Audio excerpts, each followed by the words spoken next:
আমরা সত্যজিৎ রায়ের সিনেমা নিয়ে আলোচনা করছি।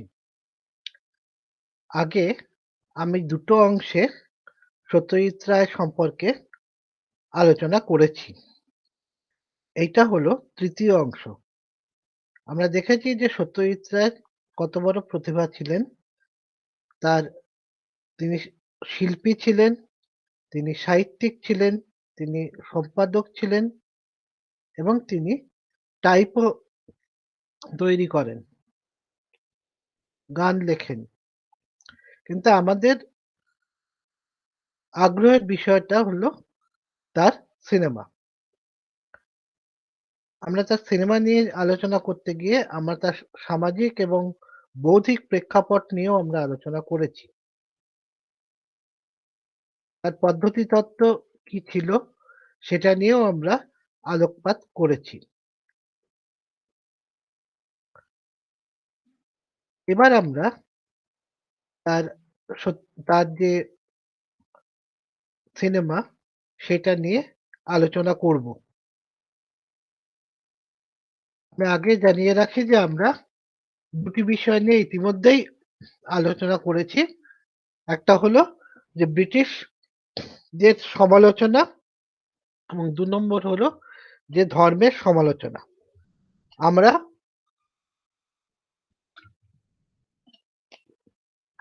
আজকে ৩ নম্বর বিষয় নিয়ে আলোচনা করব, যেটা হলো ক্রিটিক অফ মডার্ন সোসাইটি। ব্রিটিশদের সমালোচনা নিয়ে আমরা আগের দিনই আলোচনা করেছি এবং ধর্মের সমালোচনা নিয়েও আমরা আগের দিন আলোচনা করেছি। এবার আমরা দেখি যে কোন বিষয় নিয়ে তিনি এখানে আধুনিক সমাজে কোন বিষয় নিয়ে তিনি আলোচনা করেছেন। প্রথম হলো যে সামন্ততন্ত্রের অবসান এবং ধনতন্ত্রের উদ্ভব।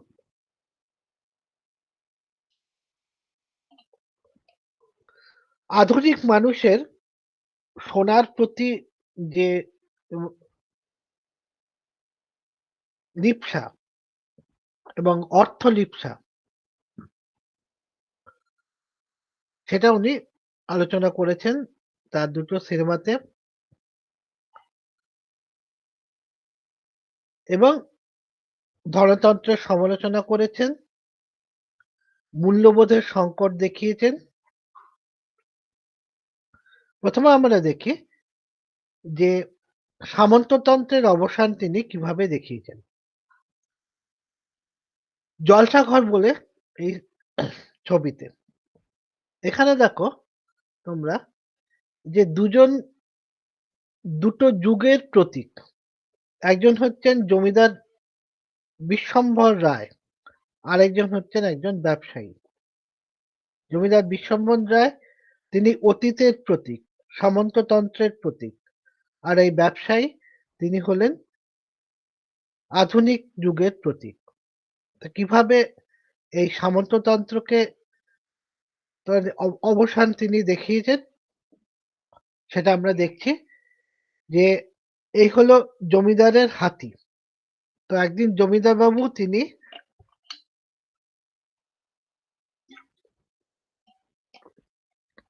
হাতির দিকে তাকিয়ে আছেন। দূর থেকে তার হাতিকে দেখা যাচ্ছে। যে হাতির পেছন থেকে এই ব্যবসায়ী ট্রাক এলো এবং হাতিটাকে পুরো ধুলোতে ভরিয়ে দিল। ফলে হাতিটা অদৃশ্য হয়ে গেল। এইভাবে তিনি সামন্ততন্ত্রের অবসান একটা প্রতীকের মারফত দেখিয়েছেন। বিশ্বম্ভর রায় বরাবরই তিনি রাজকীয়ভাবে থাকতে অভ্যস্ত। কিন্তু তার অর্থাভাব, অর্থ নেই। তবু তিনি একটি জলসাঘর জলসাঘরটাকে সংস্কার করে তিনি একটি জলসা বসালেন। এবং এই ছিল তার শেষ জলসা। এই বিষয়টা নিয়েই কিন্তু জলসাঘর এবং তিনি অতীতে থাকতে ভালোবাসতেন। তার যে বিশাল প্রতিপত্তি ছিল সেটা তিনি বারবার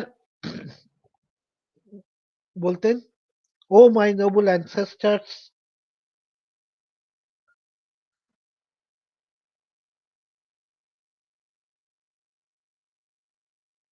এবার আমরা একটা মজার ছবিতে আসি, সেটা হলো পরশ পাথর।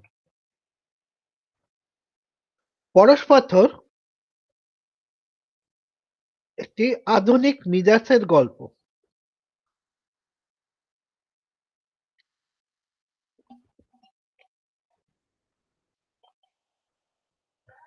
এটা পুরোটাই একটা স্বপ্নের মাধ্যমে দেখিয়েছেন সত্যজিৎ রায়। এই যে ভদ্রলোক, তিনি একজন গরিব কেরানি ছিলেন।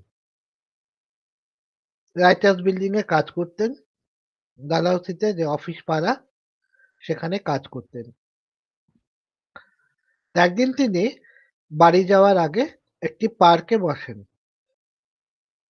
বসে তিনি একটা ঘুমিয়ে পড়েন। ঘুমিয়ে তিনি একটা স্বপ্ন দেখেন। স্বপ্নটা কি দেখেন? স্বপ্নে দেখেন তিনি একটি পরশ পাথর পেয়েছেন এবং এই পরশ পাথরের ফলে তার প্রচুর ধনরত্ন হয়েছে। কিভাবে? তিনি যা হাতে পরশ পাথর দিয়ে যা ছুঁচ্ছেন সেটাই সোনা হয়ে যাচ্ছে। ফলে তিনি প্রচুর লোহা কেনেন এবং লোহা কিনে সোনা বানান। লোহাতে ছুঁয়ে দিলেই সোনা হয়ে যাচ্ছে। ফলে তিনি বড়লোক হয়ে যান এবং বড়লোক হওয়ার ফলে তার যেটা হয়, তিনি হাই সোসাইটিতে মিশতে শুরু করেন। তার উচ্চাকাঙ্ক্ষা বেড়ে যায়। তিনি ভোটে দাঁড়ানোর কথা ভাবেন এবং একটা সময় তিনি মদের ঘোরে তিনি সেই পরশ পাথরের কথা সবাইকে জানিয়ে দেন এবং এর ফলে যেটা হয় সেটা হচ্ছে যে সবাই জানতে চায় যে পরশ পাথর কিভাবে তিনি পেলেন, তার মন্ত্র কি ইত্যাদি। ইতিমধ্যে তার যে সেক্রেটারি, তার একটা জীবনে একটা সংকট চলে এলো। তার যে বান্ধবী, সে তার উপর খুব রেগে গেছে, বলে, তুমি তোমার বাড়িতে পরশ পাথর আছে, তুমি আমাকে বলনি তো। তো সে তাকে ছেড়ে চলে গেল। তখন সে মনের দুঃখে পরশ পাথরটাকে খেয়ে আত্মহত্যা করার চেষ্টা করলো।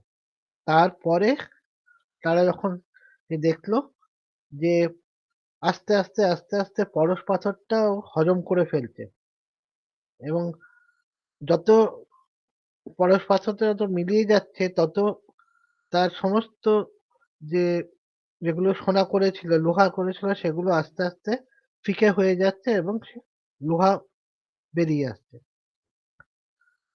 তারপরে এই যে স্বপ্নটা ভাঙার পর সে বাড়ি গেল। বাড়ি গিয়ে সে ভদ্রলোক বলল, না বাবা, আমি আর লোভ করব না। আমি যা স্বপ্ন দেখলাম।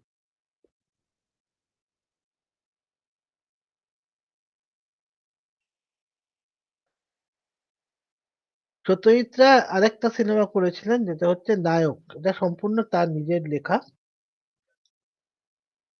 এখানে নায়ককে দেখালেন যে অর্থ এবং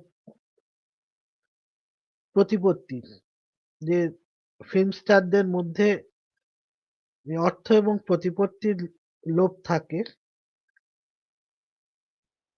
সেটা উনি দেখালেন। আমরা দূর থেকে নায়কদের মনে করি তো যে তারা রাংতায় মোড়া তাদের জীবন। এখানে তিনি গ্ল্যামারহীন নায়ককে তুলে আনতে চেয়েছেন। তার জীবনের যে সাফল্য, তার দ্বন্দ্ব, তার এই সমস্ত তার একটা ইন্টারভিউ এর মাধ্যমে তিনি দেখিয়েছেন।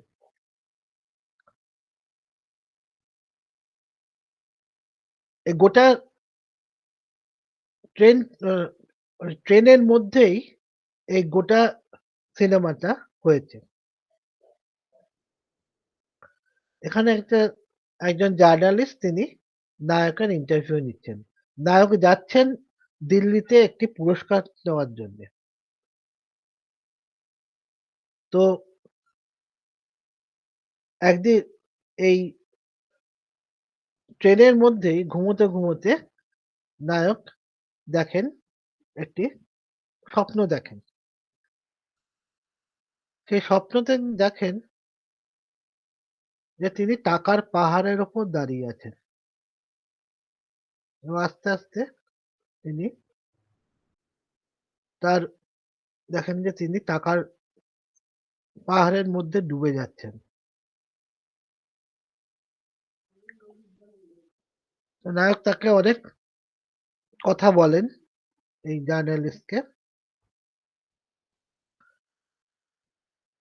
তো তার উচ্চাকাঙ্ক্ষার একটা উদাহরণ আমি দেব। সেটা হলো যে তিনি একদিন যখন ১ম দিকে যে সিনেমাতে একটা সংলাপ আছে। I must go to the top, to the top, to the top. তো আমাদের অনেকের মধ্যেই এই উচ্চাকাঙ্ক্ষা আছে। কিন্তু তার ফলটা কি হয়? সেলিব্রিটি হওয়ার ফলটা কি হয়? ছোটখাটো বিষয় নিয়েও বিশাল খবর হয়ে যায় এবং তাকে সবসময় ভিড় এড়িয়ে চলতে হয়।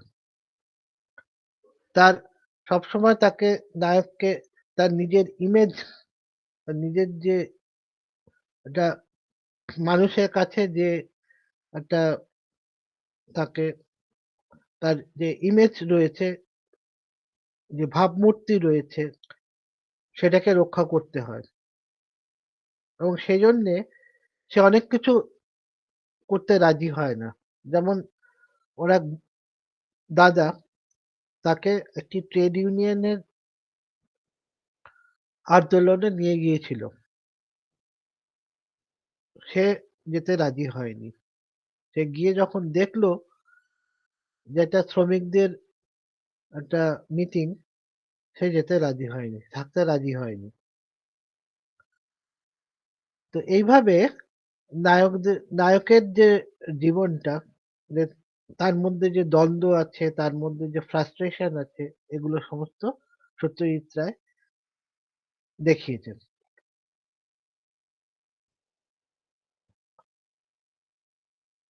এবার আমরা সত্যজিৎ রায়ের গণতন্ত্রের ওপর যে সিনেমাটা, সেটা নিয়ে আমরা আলোচনা করব। একজন এক্সিকিউটিভ, এক্সিকিউটিভ মানে হচ্ছে একজন ম্যানেজার। ম্যানেজারের আমরা দেখি যে তার ম্যানেজারের ইমেজটা কেমন? সবসময় ফোনে ব্যস্ত, গাড়ি করে চলে, পার্টিতে যায়। তো এই যে ম্যানেজার, তারা খুব উচ্চাকাঙ্ক্ষী। তারা ইনফরমাল নেটওয়ার্কস ও ব্যবহার করে তাদের নিজেদের উচ্চাকাঙ্ক্ষা মেটাবার জন্য। এই যে শ্যামল বলে যে লোক লোকটি, সে এবং আরেকজন, দুজনে মধ্যে একটা দ্বন্দ্ব চলছে। তাদের একটা রাইভালরি চলছে। কে ডাইরেক্টর হবে? ইতিমধ্যে শ্যামলের কাছে একটা সুযোগ এসে গেল। শ্যামল ছিল পাখার। তার ২ টো ডিভিশন ছিল এই কোম্পানির। একজনের দায়িত্ব ছিল আলো, ল্যাম্প। আর আরেকজনের দায়িত্ব ছিল পাখা। তো পাখার একটা অর্ডার ক্যান্সেল হওয়ার মুখে। কি কি হয়েছে? না, একটা ম্যানুফ্যাকচারিং ডিফেক্ট হয়েছে, স্প্রিংকলস ধরে গেছে। তো এবার কি করবে সে? কোম্পানি কি করবে? কোম্পানির সঙ্গে যে চুক্তি আছে অন্য একজন ক্রেতার, তাতে কোম্পানি যদি তার দায়িত্ব পালন না করতে পারে তাকে বিশাল একটা ক্ষতিপূরণ দিতে হবে, তাকে আমরা ডেমারেজ বলি। এবার শ্যামলের ওপর দায়িত্ব পড়লো কোম্পানিকে বাঁচানোর। শ্যামল দীর্ঘ সময় ধরে যে এগ্রিমেন্ট তৈরি হয়েছে সেটা পড়লো, পড়ে সে দেখলো যে ওখানে একটা আছে, একটা ক্লজ আছে, যেটা হলো যে কোনো দৈব দুর্বিপাক হলে কোম্পানি দায়ী নয়। অর্থাৎ যেটাকে আমরা বলি আইনগত ভাবে ফোর্স মেজর ক্লজ। এই ফোর্স মেজর ক্লজের ফলে এবার ফলে কোম্পানি বাঁচতে পারে। কিন্তু কি করে এই ফোর্স মেজর করবে?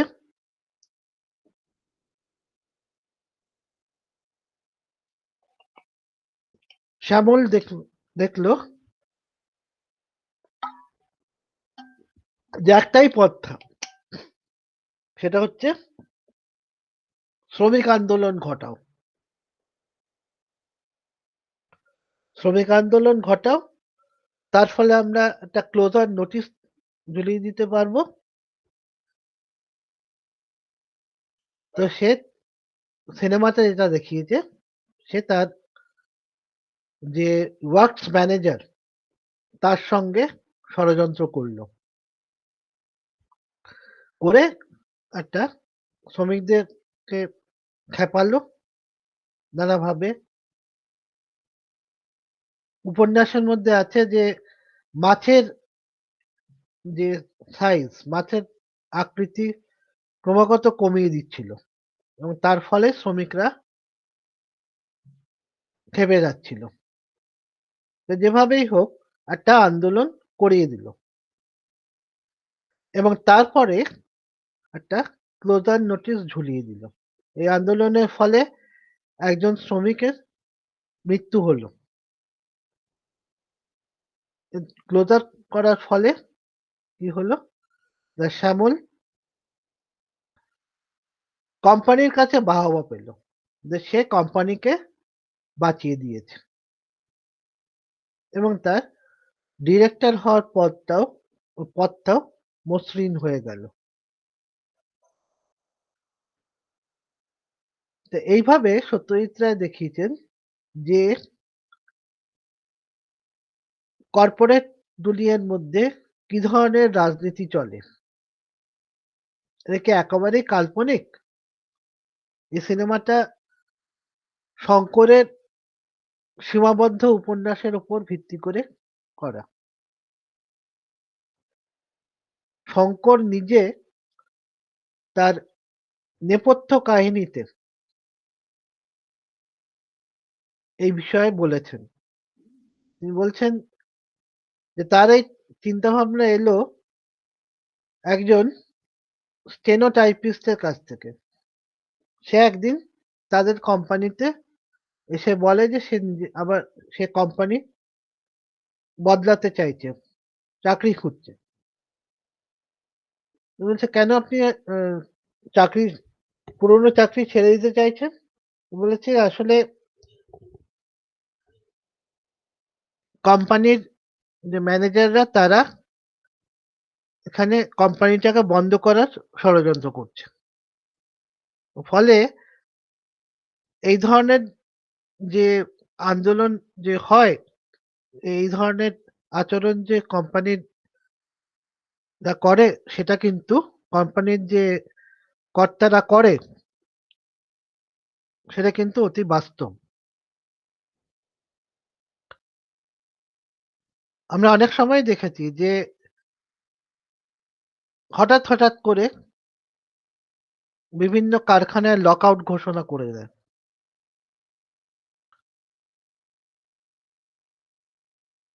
তো বেশিরভাগ সময় কিন্তু শ্রমিকদের কোনো দায়িত্ব থাকে না এই লকআউটের জন্যে।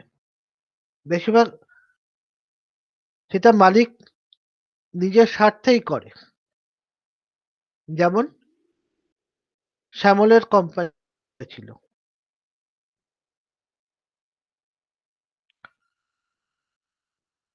বর্তমান যুগে যুবকদের সবচেয়ে বড় শত্রু কি? সবচেয়ে বড় শত্রু হচ্ছে বেকারত্ব। প্রতিদ্বন্দ্বী, এটা সুনীল গঙ্গোপাধ্যায়ের লেখা গল্পের উপর ভিত্তি করে দেখিয়েছে যে শিক্ষিত বেকারদের সঙ্গে নিয়োগকর্তারা কি ধরনের ব্যবহার করে।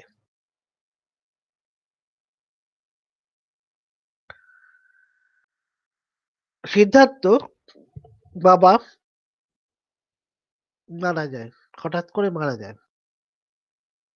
তার ফলে তাকে চাকরি খুঁজতে হয়। সে মেডিকেল কলেজে পড়ছিল, কিন্তু সে আর পড়তে পারে না। তখন সে নানা জায়গায় চাকরির ইন্টারভিউ দেয়। লম্বা রাস্তা চাকরি পাওয়ার জন্য তাকে লম্বা রাস্তা তাকে পেরোতে হয়। তো চেষ্টা করে এবং তার কিছু বিচিত্র অভিজ্ঞতা হয়। কিরকম? যে একটা কোম্পানিতে তাকে জিজ্ঞেস করে, what is the most significant event in the last decade? তো 70-এর দশকে সিগনিফিক্যান্ট ইভেন্ট কি? ঠিক আগের দশকের যে সিগনিফিক্যান্ট ইভেন্ট কি, এটাই এটাই হচ্ছে প্রশ্ন। তো সিদ্ধার্থ বলে ভিয়েতনাম যুদ্ধ, Vietnam war, more significant than going to the moon. 60-এর দশকে ভিয়েতনাম যুদ্ধ থেকে চাঁদের যে পাড়ি দেওয়াটা, সেটা বেশি তাৎপর্যপূর্ণ এটাই হচ্ছে প্রশ্নকর্তার মতামত। তাৎপর্যপূর্ণ নয় কি? তো সিদ্ধার্থ তাকে বোঝানোর চেষ্টা করলো, বলে দেখুন, চাঁদে মানুষ একদিন না একদিন যেতই, কিন্তু ভিয়েতনাম যুদ্ধের যে ভিয়েতনামে মানুষ যেভাবে মার্কিন আগ্রাসনকে, ওইটুকু একটা দেশের মানুষ কিভাবে মার্কিন আগ্রাসনকে রুখছে, তার বিরুদ্ধে লড়াই করছে, এটা তো আমাদের সবাইকে উদ্দীপিত করছে। তখন সঙ্গে সঙ্গে তাকে থামিয়ে দিল। তারপরে বলল, আর ইউ এ কমিউনিস্ট? তাকে কমিউনিস্ট তকমা দিয়ে দিল। তারপরে আরেকটা জায়গায় সিদ্ধার্থ গেল, সেখানে প্রচুর উমেদার, চাকরির প্রচুর উমেদার। কেউ বসে আছে, বেশিরভাগ দাঁড়িয়ে আছে। প্রচন্ড গরম, তার মধ্যে কোনো পাখা নেই, একটা কি দুটোর বেশি পাখা নেই, আর তার মধ্যে বেশি কোনো বসার জায়গা নেই। তা সেটাই সিদ্ধার্থ নিয়োগকর্তাদের জানালো। তাদের ভাবটাই অন্যরকম। সে কি, এইটুকু যদি শরীর না থাকে, এটা তো সেলসম্যানের কাজ, এটুকু করা যাবে না? এটুকু যদি সহনশীলতা না থাকে তাহলে কিভাবে কাজ করবে? মাঠে ঘাটে ঘুরতে হবে তো। এর মধ্যে একজন অজ্ঞান হয়ে পড়ে গেল। এরপরে আর সিদ্ধার্থ নিজের মেজাজ ঠিক রাখতে পারল না। সে গিয়ে তাদের অমানবিকতা, চরম এই যে নিয়োগকর্তাদের চরম অমানবিকতার প্রতিবাদ করল। টেবিল উল্টে দিল। ইন্টারভিউটাকে ভেস্তে দিল। শেষ অবধি সে একটা কলকাতা ছাড়বে না ঠিক করেছিল, কিন্তু শেষ অবধি সে তার বাবারই একজন বন্ধুর দেওয়া চাকরি নিয়ে মফস্বলে চলে গেল। এখানে দেখাচ্ছেন সত্যজিৎ রায় যে কিভাবে শিক্ষিত বেকারদের সঙ্গে কি অমানবিক ব্যবহার করছে নিয়োগকর্তারা। এর থেকেও খারাপ হলো জন অরণ্য। জন অরণ্য প্রথমে আমরা দেখছি যে একটি পরীক্ষা হচ্ছে, বিএ পরীক্ষা। দেখো দেয়ালে কি সব লেখা আছে। মাও সেতুং এর নকশাল আমল, এটা এটা দেখেই বোঝা যায় যে এই সময় নকশাল আন্দোলন চলছে, এবং সেই সময় নকশাল আন্দোলনের যেমন যুগ, গণটোকাটকিরও যুগ। এবং এই যে একজন ইনভিজিলেটর, তাদের অবস্থা কিন্তু খুবই সঙ্গীন।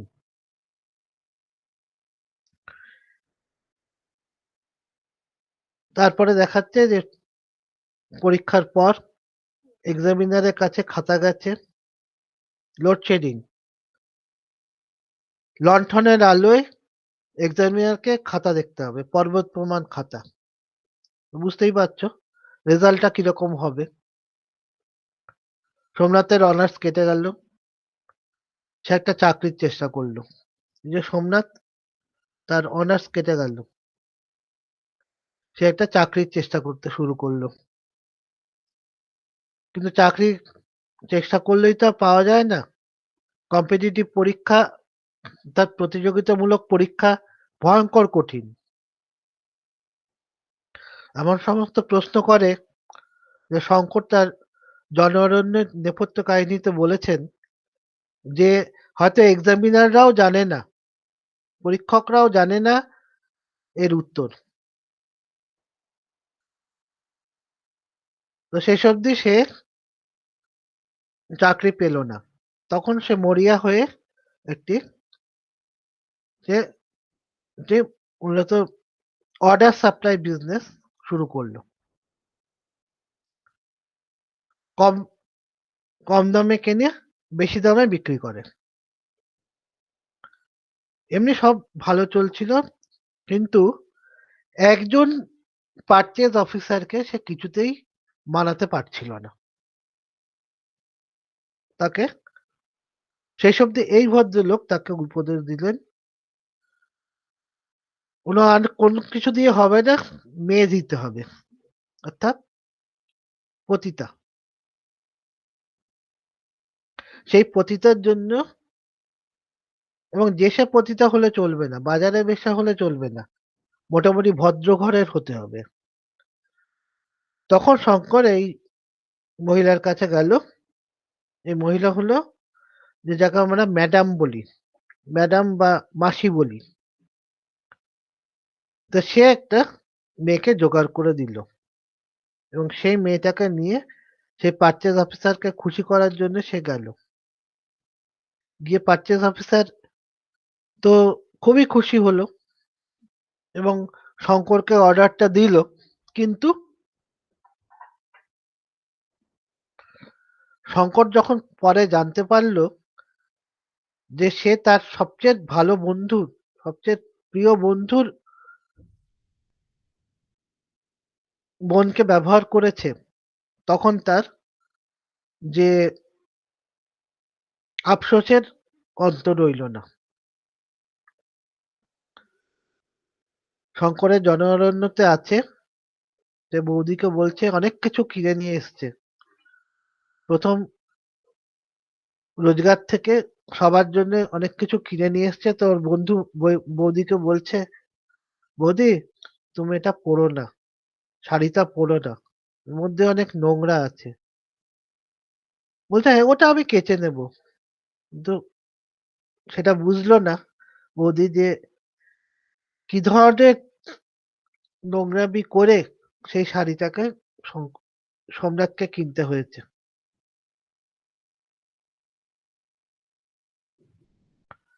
আবার আমরা প্রতিদ্বন্দ্বিতা ফিরে আসি। প্রতিদ্বন্দ্বীর মূল বিষয়টা কিন্তু বেকারত্ব নয়, বেকারত্ব ছিল ঠিকই, মূল বিষয়টা হচ্ছে দুটো মূল্যবোধের সংঘাত। দুই ভাই, তারা একজন সিদ্ধার্থ সিদ্ধার্থ সে পড়াশোনা ছেড়ে দিতে বাধ্য হয় এবং মেডিকেল কলেজে এবং চাকরির জন্য চেষ্টা করে। সে মধ্যবিত্ত সুলভ যে মনোভাব, একটা চাকরি করে তার পরিবারকে বাঁচানোর, এটাই হচ্ছে তার ধ্যান জ্ঞান। আর ওর যে ছোট ভাই, সে কিন্তু নকশালবাড়ি আন্দোলনে যোগ দিয়েছিল আমূল সামাজিক পরিবর্তন করার জন্য।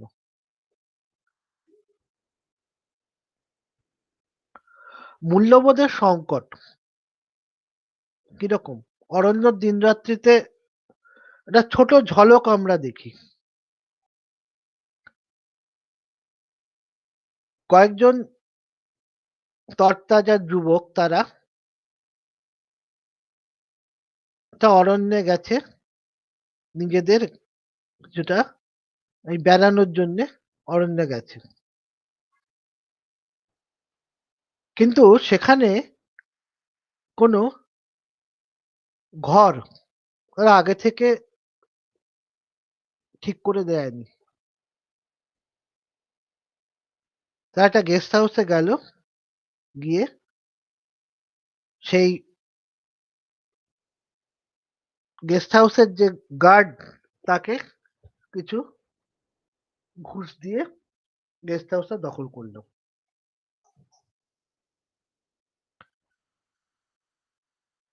ওখানে আরো কয়েকজন মহিলার সঙ্গে তাদের দেখা হয়েছিল, তার মধ্যে একজন মহিলাদের আচরণের কড়া সমালোচনা করলো। বললেন যেটা, এই ভূমিকাটা কাবেরী বোস এই ভূমিকাটা ছিল। বললো যে আপনারা তো ঘুষ দিয়ে গেস্ট হাউসটা দখল করলেন, আপনারা তো চলে যাবেন, আপনারা বাবু আপনারা তো দুদিন পরে কলকাতায় চলে যাবেন, কিন্তু এই বেচারা গার্ড যে, তার কি হবে ভাবতে পারছেন? তার যদি চাকরিটা চলে যায়, কার দায়িত্ব থাকবে? তো এই সিনেমাতে আমরা দেখতে পাচ্ছি যে সত্যজিৎ রায় কিভাবে শুটিং করছেন, তার একটা ঝলক আমরা এখানে দেখলাম। আধুনিক সমাজের মূল্যবোধের সংকট সবচেয়ে ভালো দেখিয়েছেন সত্যজিৎ রায় তার শাখা প্রশাখা সিনেমাতে। এটা প্রথমে টিভিতেই এটা প্রিমিয়ার হয়েছিল। এখানে আমরা দেখি যে একজন রিটায়ার্ড ভদ্রলোক আনন্দমোহন মজুমদার তার পাগল ছেলের সঙ্গে এবং তার বাবার সঙ্গে, বৃদ্ধ বাবার সঙ্গে তিনি বাড়িতে থাকেন। এবার তার সততার জন্য তাকে তার পাড়ায় সম্বর্ধনা দেওয়া হয়। সেই সম্বর্ধনার সময় তার তিনি অসুস্থ হয়ে পড়েন, তার হার্ট অ্যাটাক হয়। বাবার অসুস্থতার কথা শুনে তার ছেলে এবং তাদের পরিবাররা, তারা বাড়িতে আসেন এবং তখনই কিন্তু আমরা দেখি সেই নাটকটা জমে ওঠে।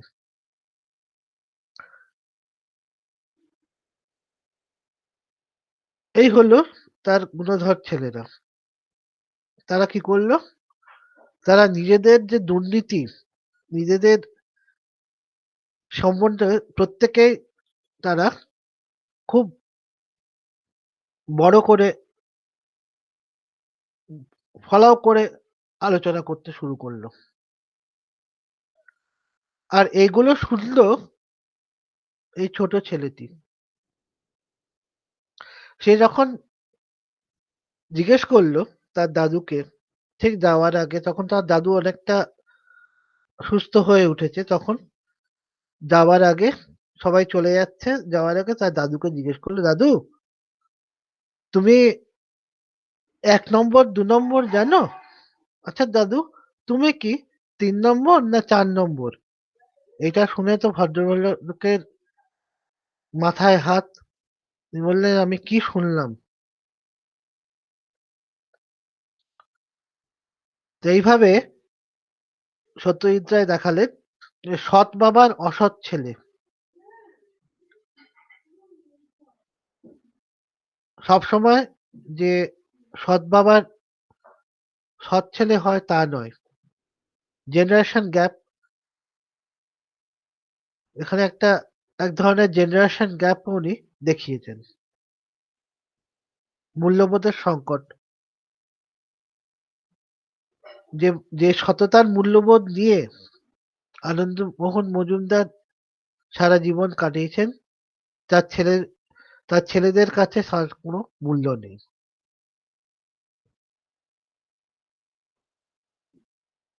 অস্পৃশ্যতা, অস্পৃশ্যতা কিন্তু বর্তমান ভারতে নিষিদ্ধ। অন্তত সাংবিধানিকভাবে নিষিদ্ধ। কিন্তু প্রেমচাঁদ যখন এই গল্পটা লিখেছিলেন 'সদগতি', তখন কিন্তু অস্পৃশ্যতা নিষিদ্ধ ছিল না। সত্যজিৎ রায়ের একমাত্র টেলিফিল্ম ভারতীয়দের জন্য, সেটা হচ্ছে 'সদগতি'। এবং এই 'সদগতি'তে তিনি দেখিয়েছেন যে কি অমানবিকভাবে অস্পৃশ্যদের সঙ্গে কি অমানবিক ব্যবহার করা হয়। সেটা আমরা আবার পরে আলোচনা করব। মৃত্যু প্রত্যেক সত্যজিৎ রায়ের অনেকগুলো সিনেমাতেই মৃত্যুর দৃশ্য রয়েছে।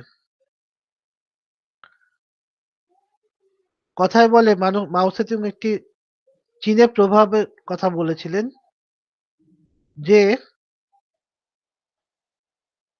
কোনো মৃত্যু বলছে fall like a fall of a feather, তা পালকের পতনের মতন।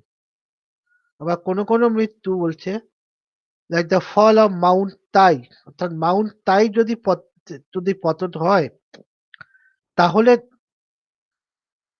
যা প্রভাব বিস্তার করবে সেটাই। ইন্দির ঠাকুরের মৃত্যু কিন্তু হরিহরদের মধ্যে খুব একটা প্রভাব বিস্তার করেনি। কিন্তু দুর্গার মৃত্যু, অকাল মৃত্যু তার মা-বাবাকে একেবারে ভেঙে দিয়েছিল। এতটাই ভেঙে দিয়েছিল যে তারা আর এই গ্রামে আর থাকতে চায়নি। তারা চলে যায়। কিন্তু মৃত্যু এখানেই শেষ নয়। অপুর জীবনে আবার মৃত্যু আসে। হরিহর যখন মারা যায় বেনারসে, এর ফলে অপুর মায়ের চরম বিপর্যয় হয়। জীবনে চরম বিপর্যয় নেমে আসে যখন তাকে তখন তাকে অন্যদের বাড়িতে কাজের লোক হিসেবে কাজ করতে হয়। অপুর সংসারেও আমরা দেখি যে অপর্ণার অকাল মৃত্যু। অপুর পারিবারিক জীবনকে একেবারে শেষ করে দেয় এবং তাকে ভবঘুরে করে তোলে। সেখানে একটি সংলাপ খুব, সেটা তোমাদের বলি যে যখন তার বন্ধু গিয়ে কলিয়ারিতে থেকে খুঁজে পায় অপুকে, দেখা করে বলে যে, দেখ তোর ছেলে কাজলের কাছে একবার যাবি না? বলে না। কেন যাব না? কেন যাবি না? বলে আমি কিছুতেই ভুলতে পারি না যে কাজল আছে বলে অপর্ণা নেই। কিন্তু দুখিয়া চামারের মৃত্যু মানুষকে মনকে সবচেয়ে বেশি নাড়া দেয়। কেন? না, দুখিয়া চামারকে তো আর তো মৃত্যু হওয়ার কথা নয়। সে গিয়েছিল পণ্ডিতের কাছে তার মেয়ের বিয়ের দিন ঠিক করতে। পণ্ডিত তাকে অমানসিক খাটায়, বিনিময়ে খেতেও পর্যন্ত দেয় না। এখানে একজন গ্রামবাসী দুখিয়াকে বলছে, তুমি তুমি কেন ওদের কাছ থেকে দুটো রুটি চাইছো না? বলে না, কি করে চাইবো, আমি তো ওর কাছ থেকে আমার মেয়ের যে বিয়ের দিন ঠিক করতে এসেছি। এবং তার সঙ্গে চরম দুর্ব্যবহার করে ওই সেই ব্রাহ্মণের স্ত্রী। এবং শেষ অবধি তাকে সবচেয়ে একটা কঠিন কাজ দেয়। সব কাজ করার পর ওকে সবচেয়ে একটা কঠিন কাজ দেয়। সেই কাজটা হলো যে একটি গাছের গুড়ি কাটা। সে গাছের গুড়িটা অত্যন্ত কঠিন, খুব শক্ত। সেসব দিয়ে কুঠার দিয়ে কাটতে কাটতে সে যখন ফোটাতে পারলো তখন আর তার প্রাণটা চলে গেল।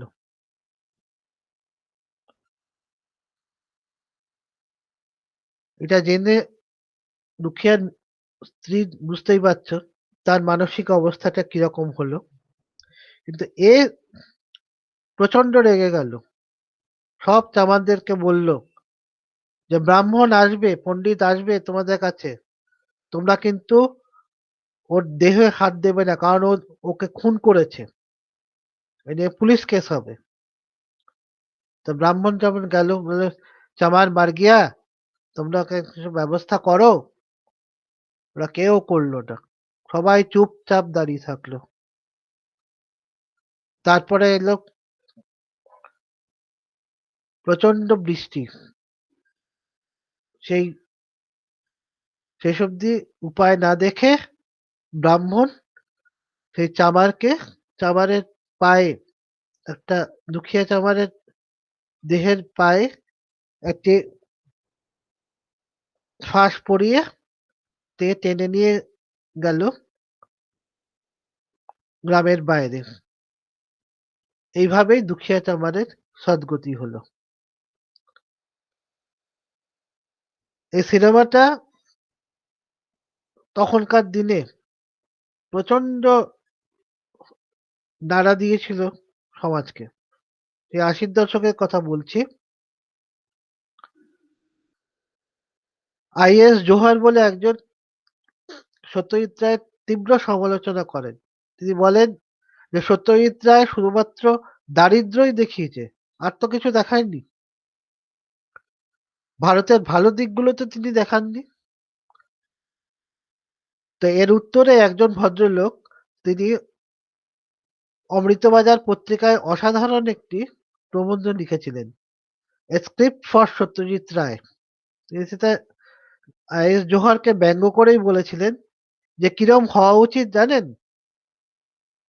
গ্রামটা কিরকম হওয়া উচিত, অনেকটা মেহরলি স্টাইল গ্রাম হওয়া উচিত, যেখানে সমস্ত ফার্ম হাউস, বড়লোকদের ফার্ম হাউস থাকে।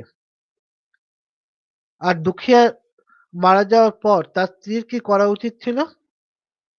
নাচতে নাচতে কাঁদা বা কাঁদতে কাঁদতে নাচা। ওই সিনেমাটাকে অনেকদিন ধরেই তখনকার প্রশাসন চেপে রেখে দিয়েছিল। কিন্তু শেষ অবধি প্রবল দাবির ফলে সেটা দূরদর্শনে দেখাতে বাধ্য হয়। এই সিনেমাটাকে চিদানন্দ দাশগুপ্ত বলেন সত্যজিৎ রায়ের অ্যাংরিয়েস্ট ফিল্ম।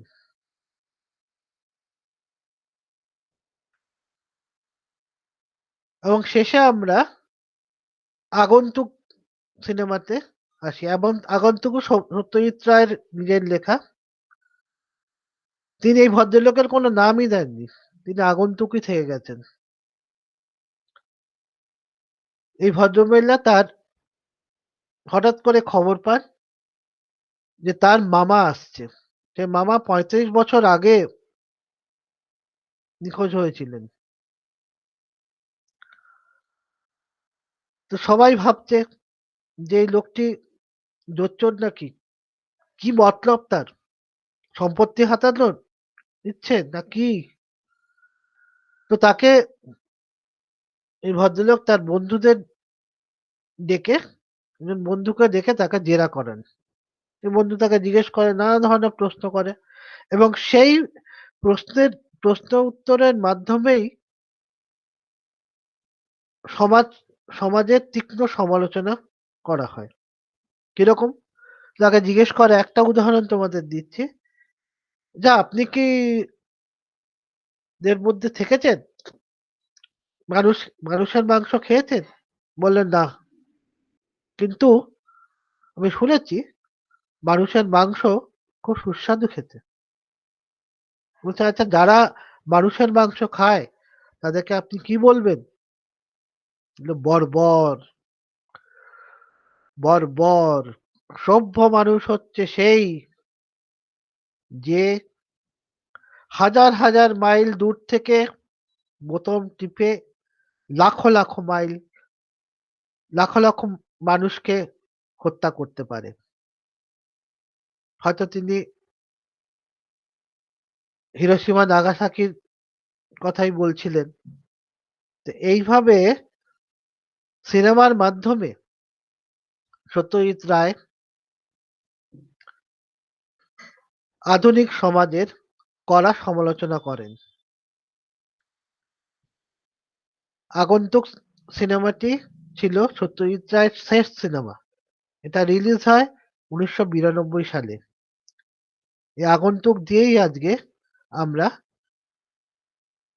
আজকের প্রেজেন্টেশন শেষ করছি।